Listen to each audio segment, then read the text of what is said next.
Hi, my beautiful family. Welcome back to Life-Changing True Stories. Today I bring you a powerful and deeply loving story. Asterisk, the alarm clock buzzed at 5:30 in the morning, but Olivia Bennett had already been awake for 20 minutes. She sat on the edge of her narrow bed in the tiny apartment she shared with her mother, staring at the outfit hanging on the closet door. The navy blazer and cream blouse had cost her an entire week's worth of tips from her waitressing job, but today was worth it. Today could change everything. Sterling Global was holding interviews for their junior marketing associate position. And somehow, miraculously, Olivia had made it through 3 rounds of screening. Out of thousands of applicants, she was one of 15 people getting a face-to-face meeting with the hiring team. Her hands trembled slightly as she thought about it. This was not just a job. This was her ticket out of the cycle of struggling. To pay rent, of watching her mother work herself to exhaustion, of lying awake at night wondering if she would ever make something of herself. She moved quietly through the apartment, not wanting to wake her mother, who had worked a double shift at the hospital the night before. In the small bathroom, Olivia practiced her answers to common interview questions, watching her reflection in the mirror. She had researched everything about Sterling Global, memorized their recent campaigns, studied their company values. She was ready. She had to be. By 7:15, she was dressed and heading out the door. The autumn air was thick with fog as she walked toward the subway station, her portfolio clutched tightly under one arm. The city was just beginning to wake up around her. Delivery trucks rumbled past, early morning joggers huffed by, and the smell of fresh coffee drifted from corner cafes. Olivia felt a flutter of excitement in her chest. This was her moment. She could feel it. The subway station was 3 blocks away. She walked quickly, her heels clicking on the pavement. 1 block. It's 1 block. Then she saw him. At first, it was just a shape on the sidewalk near the intersection. She got closer. Olivia realized it was a man in an expensive charcoal suit, lying motionless against a lamppost. His briefcase had fallen open beside him, papers scattered across the wet ground. A cracked phone lay just beyond his outstretched hand. People walked past him, some glancing down briefly before hurrying on their way. A woman in yoga clothes stepped over his legs without breaking stride. Olivia stopped walking. Her interview was in 45 minutes. The subway ride would take 30 minutes, and she still needed to find the building and get through security. If she stopped now, if she got involved, she would miss her time slot. Sterling Global had made it very clear that late arrivals would not be accommodated. This was a test of professionalism, they had said in the email, but the man was not moving. His face was pale, almost gray in the morning light. Olivia looked at her watch, then back at the man. She felt her future pulling her in one direction and her conscience pulling her in another. Around her, the city continued its indifferent march forward. Nobody else was stopping. Nobody else seemed to care. She took 3 steps toward the subway entrance. Then she stopped, closed her eyes, and turned around. Olivia knelt beside the man, setting her portfolio carefully on a dry patch of concrete. Up close, she could see he was younger than she had first thought, maybe in his early 30s. His breathing was shallow and irregular. There was a small cut on his temple, barely visible beneath his dark hair. "Sir, can you hear me?" She touched his shoulder gently. No response. Her hands shook as she pulled out her phone and dialed for an ambulance. The operator asked questions, she answered as best she could. Yes, he was breathing. No, she did not know what had happened. No, she did not know his name. The minutes ticked by like hours. Other people had started to gather now, forming a loose circle of curious onlookers. Someone offered a bottle of water. Olivia accepted it gratefully and dampened the corner of her blazer, using it to clean the cut on the man's temple. His eyelids fluttered. "It's okay," she said softly. "Help is coming." The ambulance arrived 12 minutes later. The paramedics worked efficiently, asking Olivia questions about what she had observed. She answered everything, watching as they loaded the man onto a stretcher. One of the paramedics, a kind-faced woman with gray hair, turned to her.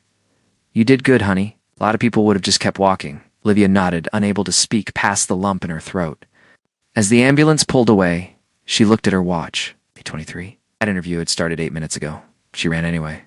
Ran to the subway, took the train, emerged into the financial district, and found the gleaming tower that housed Sterling Global. The security guard directed her to the 32nd floor. By the time she reached the reception area, she was breathless and disheveled. Her carefully planned outfit rumpled and damp, the receptionist looked up with barely concealed disdain. Her nameplate read Jennifer, and her expression said she had seen 1,000 desperate candidates before. Name: Olivia Bennett. I had an interview at 8:15, but there was an emergency and The interview panel has already moved on to the next candidate. Jennifer's voice was flat, bored. Sterling Global has a strict policy about punctuality. It reflects professional commitment. Please, if I could just explain what happened. Mr. Sterling himself instituted the no rescheduling policy. Couldn't make it on time? Then perhaps this position is not the right fit. Jennifer turned back to her computer screen. Dismissing Olivia with the gesture, Olivia stood there for a moment, feeling the weight of her choice crushing down on her shoulders. She had saved a man's life, and it had cost her everything. Job, the future, the hope she had carried with her that morning. It was all gone. She walked out of the building in a daze, as the fog had lifted, revealing a bright blue sky, but Olivia barely noticed. She found a bench in a small park and sat down, finally allowing herself to cry, not loud, dramatic sobs, but quiet tears that traced down her cheeks and dripped onto her ruined blazer. Her phone buzzed, text from her mother asking how the interview went. Olivia stared at the screen, unable to form words. How could she explain that she had thrown away their best chance at stability? How could she make her mother understand? That she had no choice? Across the city in a private hospital room, Nathan Sterling opened his eyes. His head pounded and his mouth was dry, but he was alive.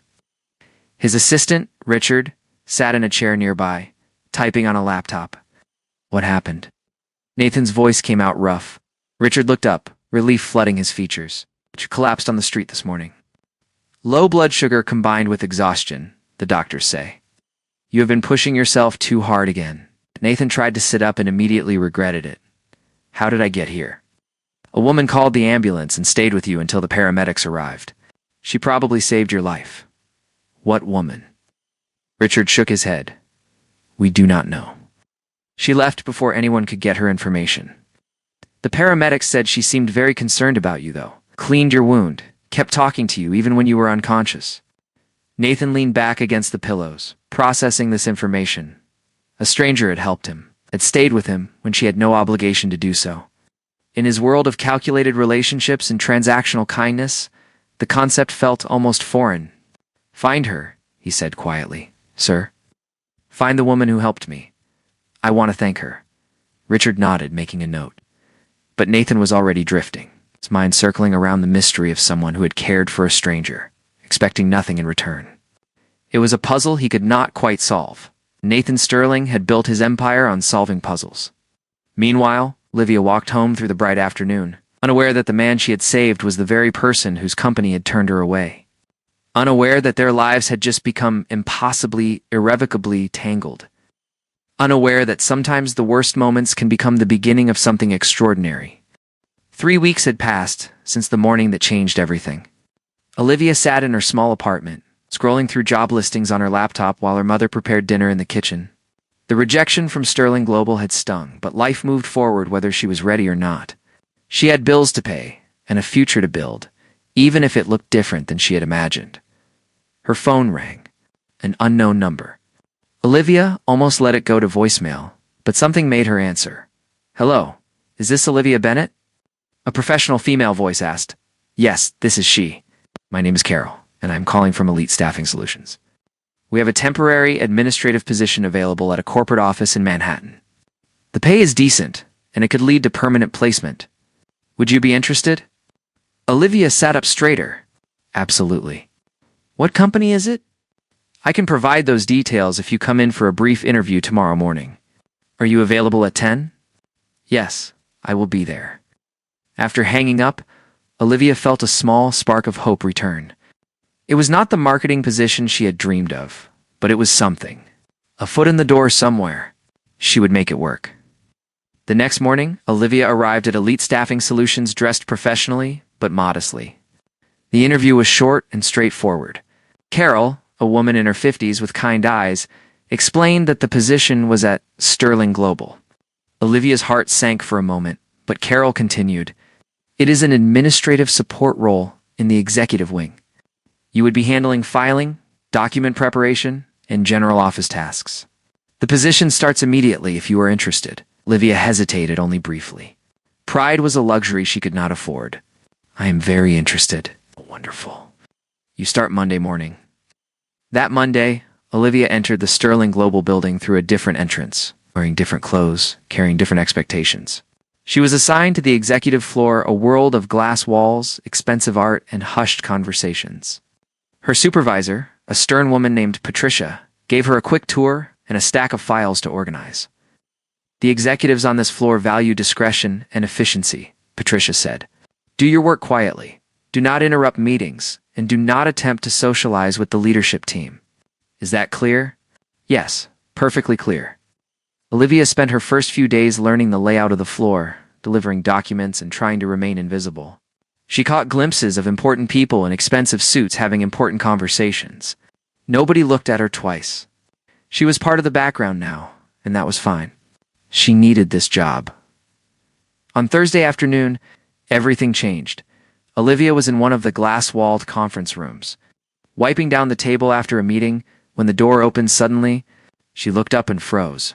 Standing in the doorway, surrounded by 3 other executives, was the man from the street, the man she had helped.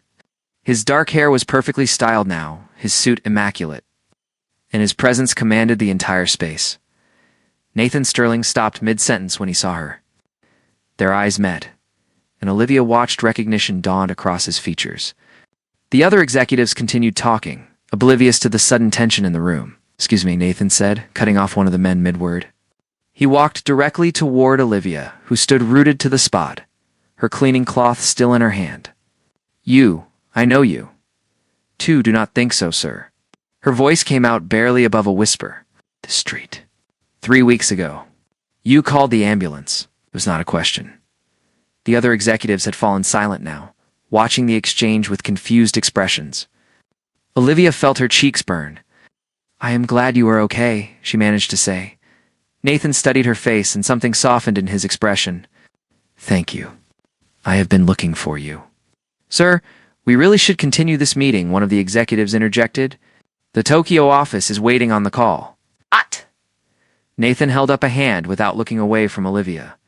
Patricia told me we had some new administrative staff, but she did not mention names. What are you doing here? Working, sir. Through a temp agency, the pieces were clearly falling into place in Nathan's mind. You were coming to Sterling Global that morning. For an interview, Olivia nodded slowly. Yes, and you missed it because of me. His voice had gone quiet. I made a choice. It was the right thing to do. One of the executives, a man with silver hair and an expensive watch, let out a dismissive laugh. How noble. Now can we please get back to business? We have real work to do. Nathan turned to face the man, and the temperature in the room seemed to drop 10 degrees. This meeting is over. All of you, out.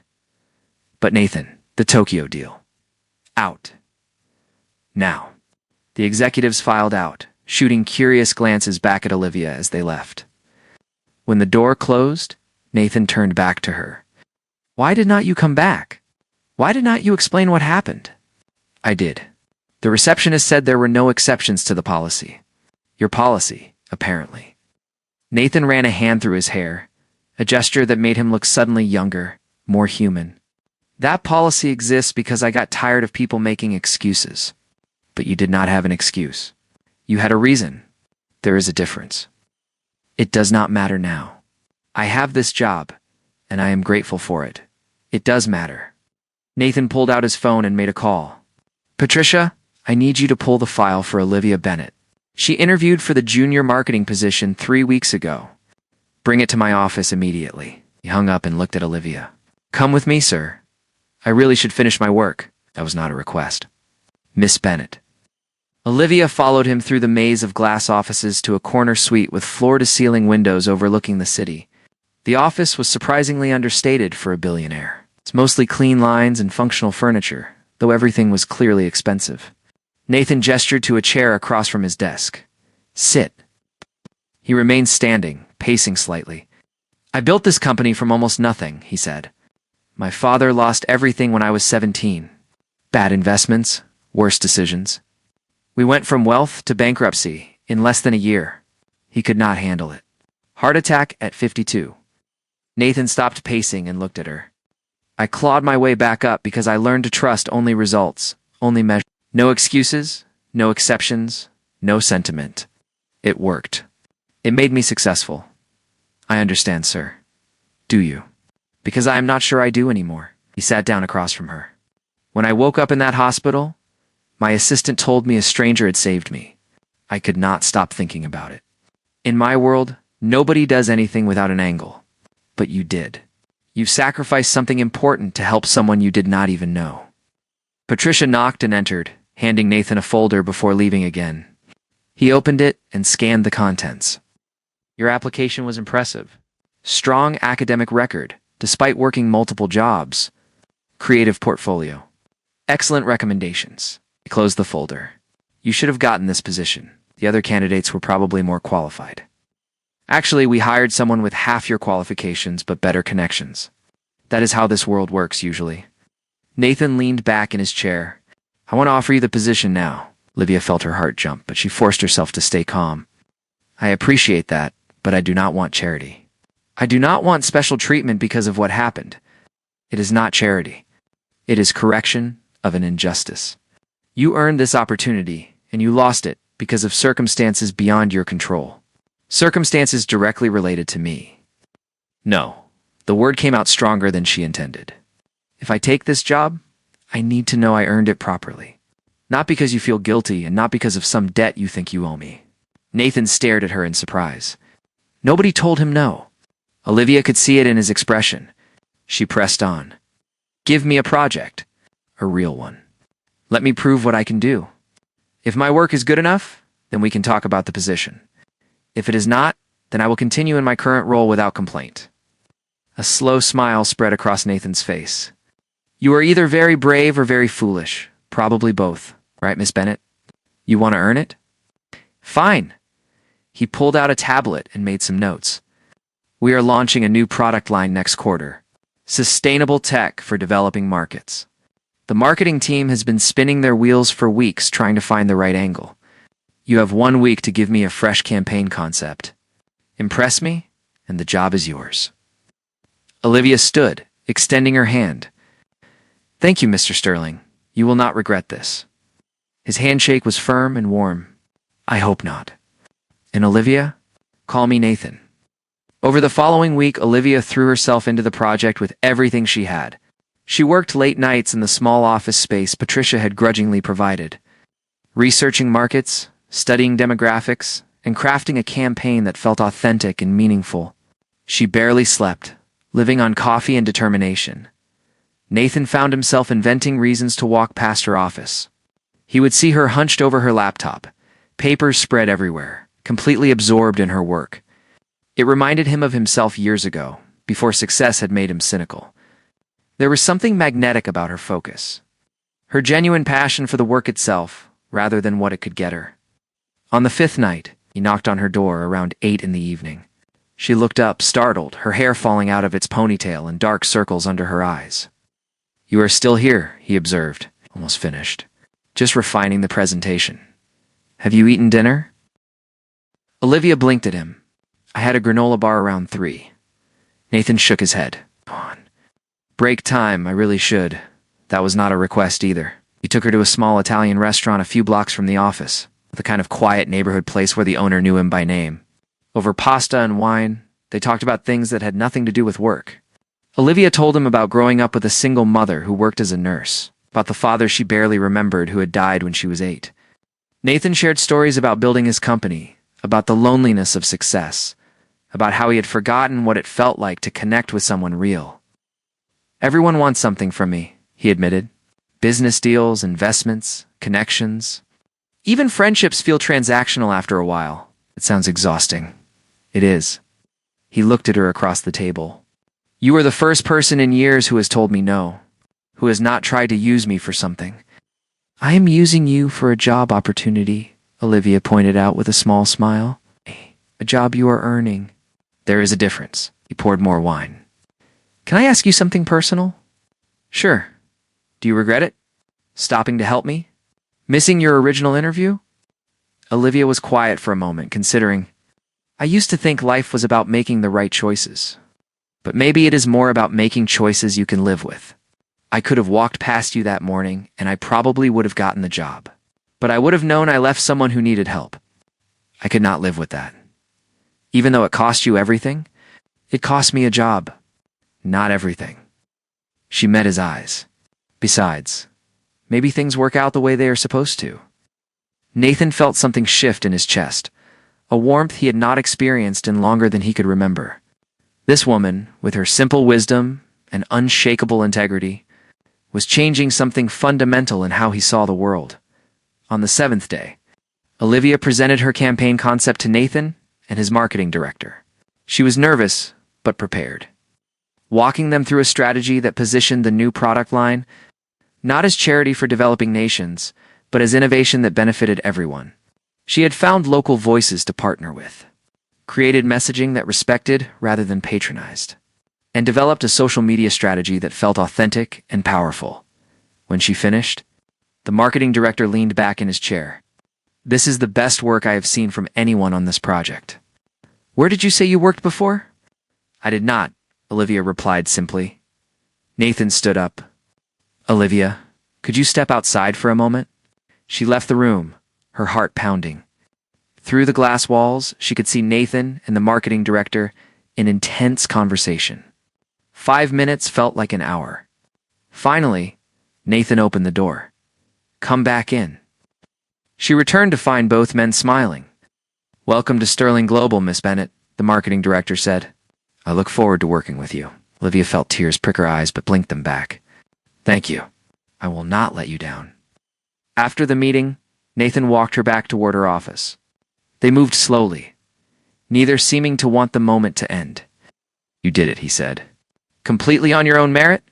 Thank you for giving me the chance. I should be thanking you. For everything. He stopped walking and turned to face her. Olivia, I need to tell you something. These past 2 weeks, getting to know you, watching you work, it has reminded me why I started this company in the first place. Not to make money or gain power, but because I believed business could be a force for good. I think you still believe that. You just forgot for a while. You are probably right. He hesitated, then continued. I would like to take you to dinner this weekend. Not as your boss, but as someone who finds you fascinating and would like to know you better. Would that be appropriate? Olivia felt her breath catch. I'm not sure. Is it appropriate? Honestly, I do not care. I have spent years doing what is appropriate, what is expected, what is professional. For once, I want to do what feels right. She smiled, that genuine warm smile that had first caught his attention. Then yes, I would like that very much. As Nathan walked back to his office, he felt something he had not experienced in his entire adult life. Hope, not hope for a business deal or a successful quarter, but hope for something real. Something that mattered, and across the building, Olivia called her mother to share the news about her new position, her voice bright with excitement about the future. A future that had started with a choice on a foggy morning and was now unfolding in ways she never could have imagined. The next 3 months transformed both of their lives in ways neither had anticipated. Olivia threw herself into her new role at Sterling Global, quickly proving that Nathan's faith in her abilities was well-founded. Her campaigns were fresh and authentic, resonating with audiences in ways the company's previous marketing efforts had not. She worked closely with teams across departments, and her natural warmth made her popular among men. Colleagues who had initially been skeptical of her rapid promotion, but it was her growing relationship with Nathan that really changed everything. Their first official date had been at a small French restaurant in Brooklyn, far from the Manhattan haunts where Nathan might be recognized. They talked for hours, discovering shared loves of old movies and terrible puns. Nathan found himself laughing more than he had in years. And Olivia discovered that beneath the billionaire exterior was a man who still remembered what it felt like to struggle, to doubt, to hope. More dates followed. Walks through Central Park on Sunday mornings. Coffee at hole-in-the-wall cafes. A movie at an independent theater where they were just two people in the dark, holding hands like teenagers. Nathan began leaving the office at reasonable hours, something his assistant Richard noted with amazement. Olivia started each workday with a little more light in her eyes. They kept their relationship quiet at first, both aware of how complicated office dynamics could become.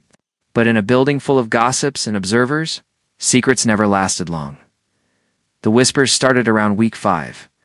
Olivia could feel the shift in how people looked at her. Some colleagues grew distant, assuming she had slept her way into her position. Others became overly friendly, clearly hoping proximity to her meant access to Nathan. The marketing director, who had been so impressed with her work, started excluding her from important meetings. One afternoon, Olivia was in the break room when she overheard 2 junior executives talking. Of course, she got promoted so fast. "Did you see how Sterling looks at her? I heard she planned the whole thing. Probably researched him, found out his route to work, staged the whole rescue scenario." Olivia's hands shook as she poured her coffee. She wanted to confront them, to defend herself. But what was the point? In their minds, the narrative was already written. That evening, she met Nathan at his penthouse apartment for dinner.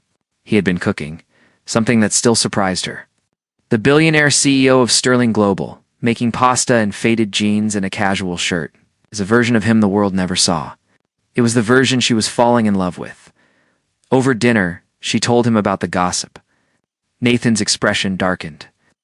"I will have HR address it. That kind of workplace hostility is unacceptable. No, please do not.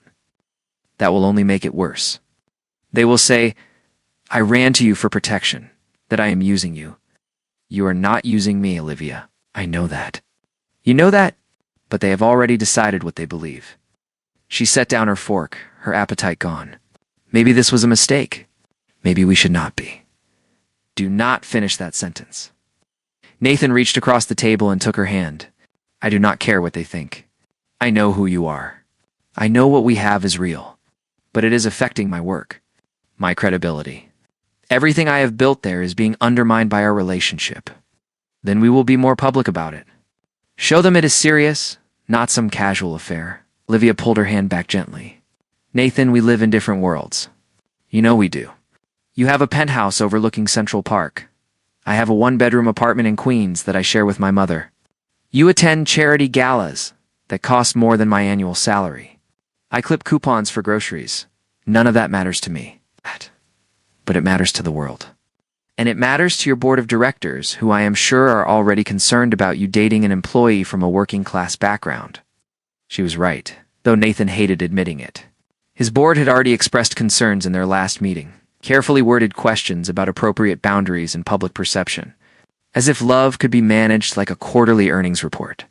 "So what are you saying? That we should end this because other people have opinions?" "I am saying I do not know how to navigate this. I care about you so much it scares me. But I also care about my career, my independence, my integrity. I do not want to be the woman who got ahead by dating the boss. I do not want my work to be dismissed because of who I am sleeping with."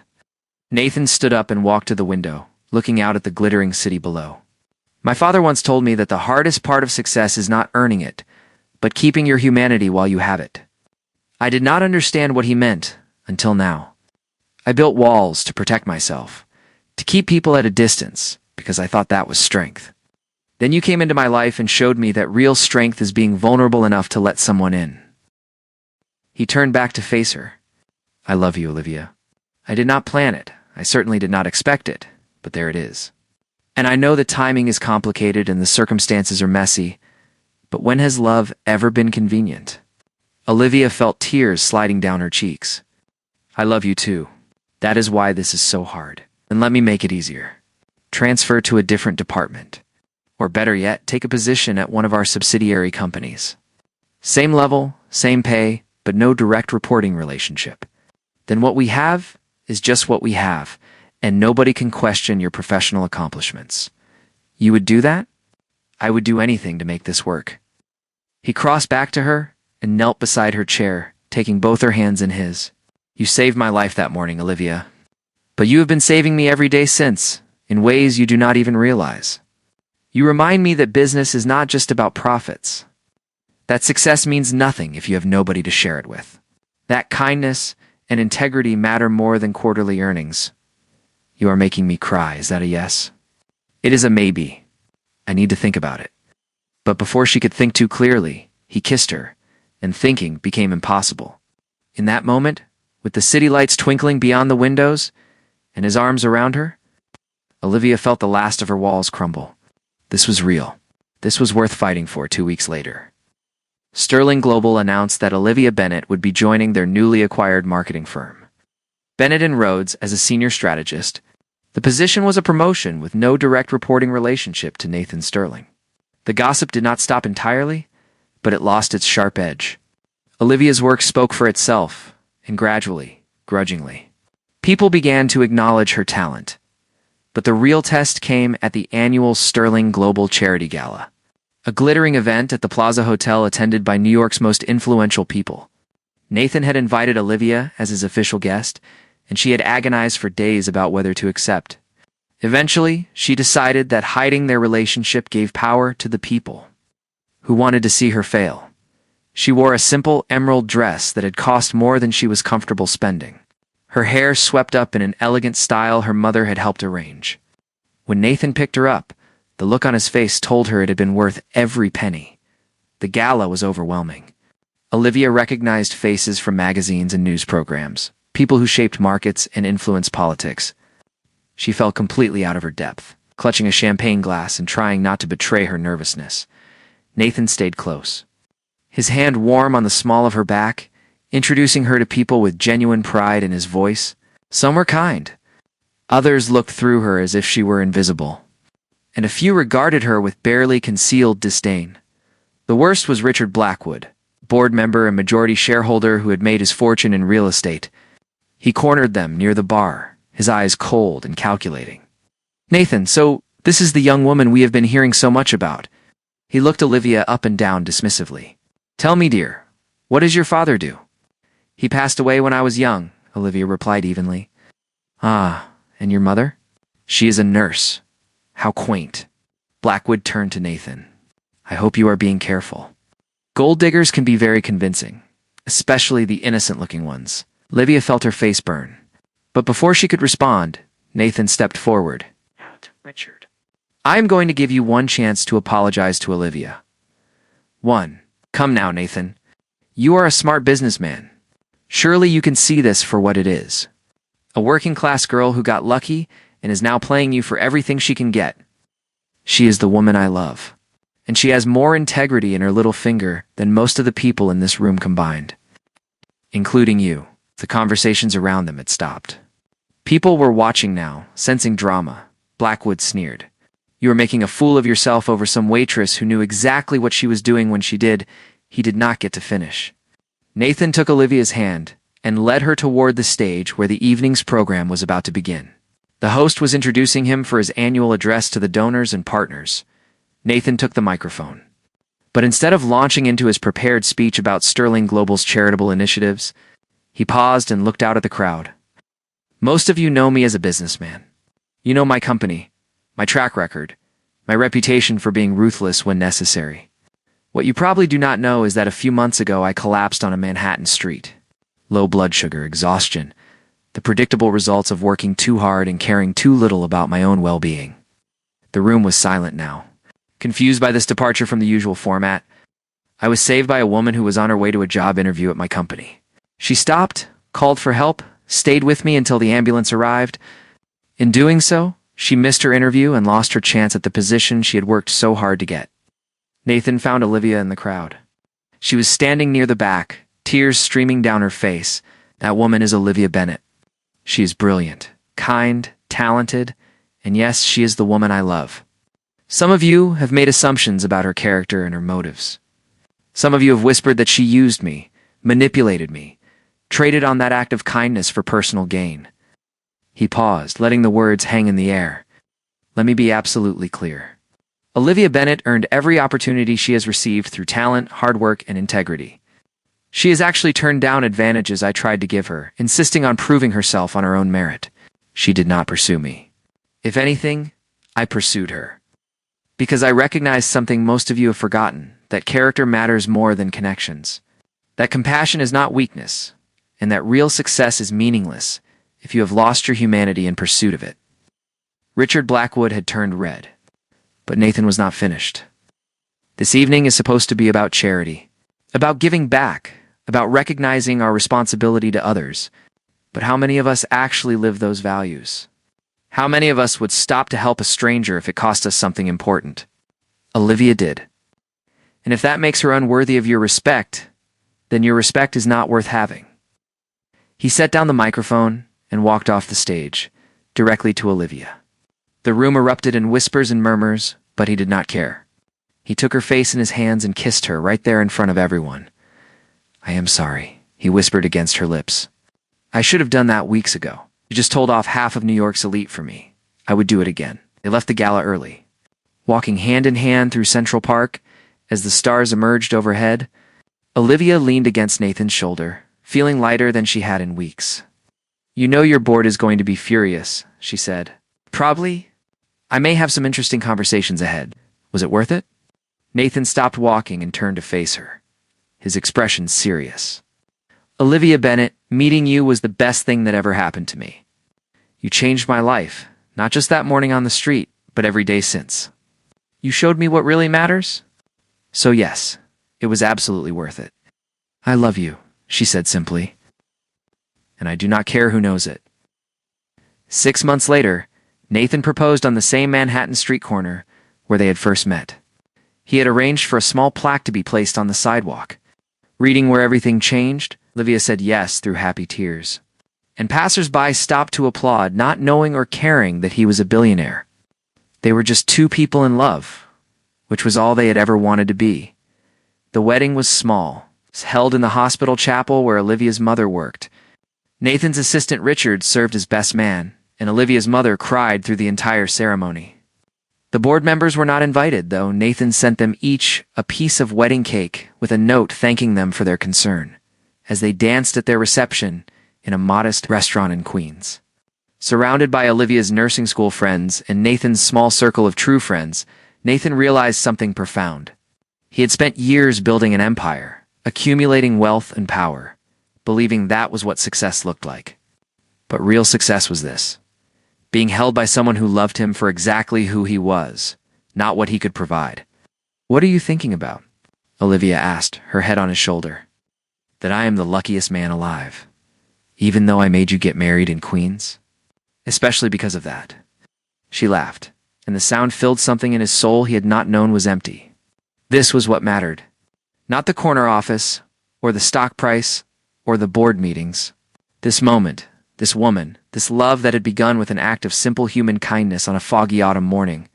Years later, when people asked Nathan Sterling about the key to his success, he would smile and give them the answer they expected: hard work, smart decisions, calculated risks.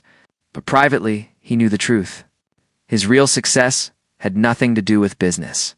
It was finding someone who saw him as human first, who reminded him that kindness was strength, and who had loved him enough to risk everything for a stranger on a sidewalk.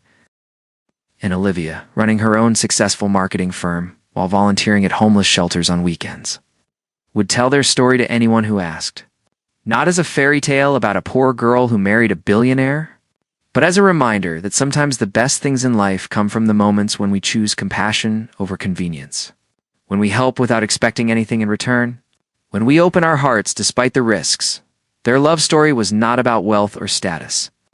It was about two people who found each other in the most unlikely circumstances and chose every single day to keep choosing each other. And that, they both agreed, was the only kind of success that really mattered. Thank you for